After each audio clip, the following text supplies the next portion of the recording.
is Charlie from Friends with Charlie, and today I'm going to give you my review on the newest Sky original movie, Dragon Rider.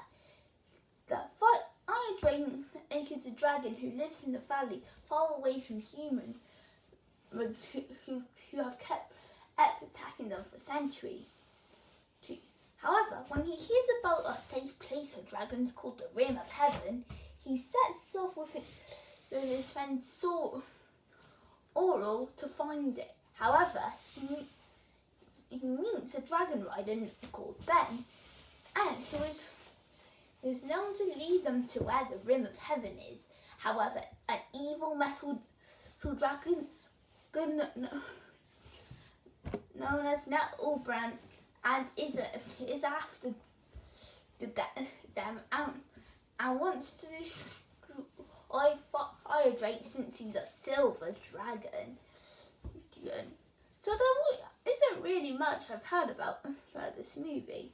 All I know is that it came out in a few countries last year, it came to this country as a Sky original this year, and that it is based off a novel.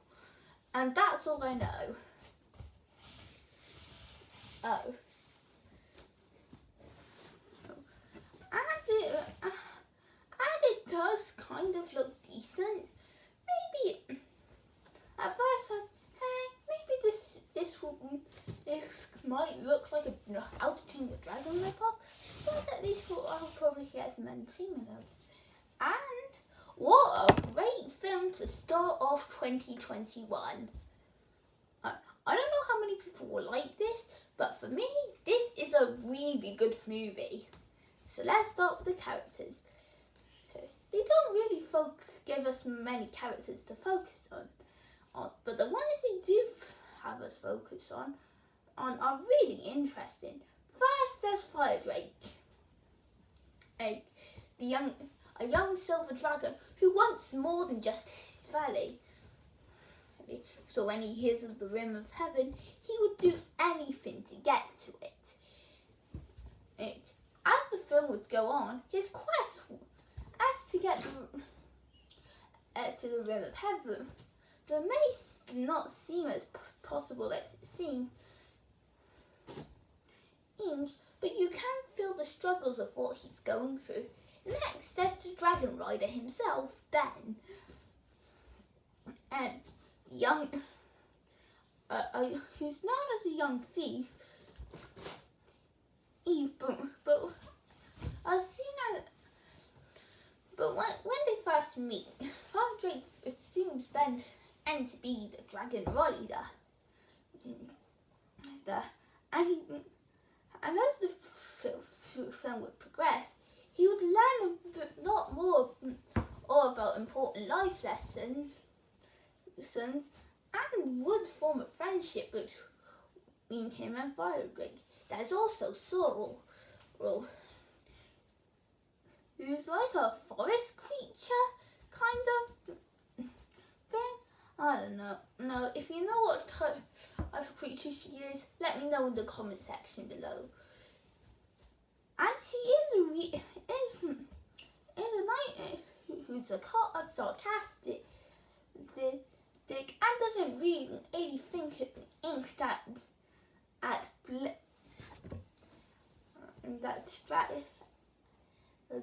Fire Drake should trust Ben. And then there's Nettlebrand, who at first seems like a comedic villain, but as the film would progress, he becomes a big threat to our characters. Showing everything he will do to get to the defeat, eating them, and find the Rim of Heaven. However, what set these characters back are his henchmen. Well, one's a little fairy thing, who wants to leave Nettlebrand, and because of what he did to his brothers and sisters, and the others was a troll who's like the comic relief trying to force out a joke. While I admit some of his jokes are really funny and he made me laugh a lot of times, both of them are definitely the least interesting characters. However, they do have some nice actors with them. Each actor managed to play their part pretty well. Everyone does a good job. But you can tell when some of them are just trying their best to force out a laugh every second. And then there's the story. I really don't think we have much with the story, especially that this has the same problem as Soul. What is it, you may ask? The first few minutes are rushed. Alright, ushed. This is ushed. Now, not like all rushed into 10 minutes, don't worry. It's just rushed into 15 or 20. But this is how everything goes. I think it's actually rushed into 10 minutes. Let's see. We learn the story of the dragon and the human's relationship and see how it ended. Here the humans are coming. Fire Drake has a plan and to get to the Rim of Heaven. They arrive in the humanist world and then they meet Ben, who is known to be the dragon rider. It's a pretty simple, predictable story, am I right? Well, yeah, it's simple, yes. And while the first 10 minutes are rushed, it actually does make most of it with its story. It is true that it can feel predictable at times, but this movie isn't just focusing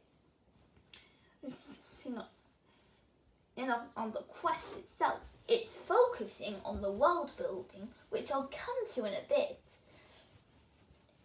Anyways, it's about finding the Rim of Heaven, but in a creative way. Also, so while it does seem like jokes are being told every second, most of the jokes are hilarious. Yes, this has got to be one of the funniest animated films I've seen in a while, as it offers some great humour and heart and fun. It's definitely one of the funniest animated films, like I said, in a long time. I'm not afraid to bring out jokes every few minutes. But since the world building is the main part of the movie, my favourite part of this is definitely the animation. This is a beautiful movie to look at. There's so much creativity the animators did with this animation. They focus on every single bit of detail, especially with the character designs, where the dragon scales would look very realistic. And it would show the creatures in their amazing glory.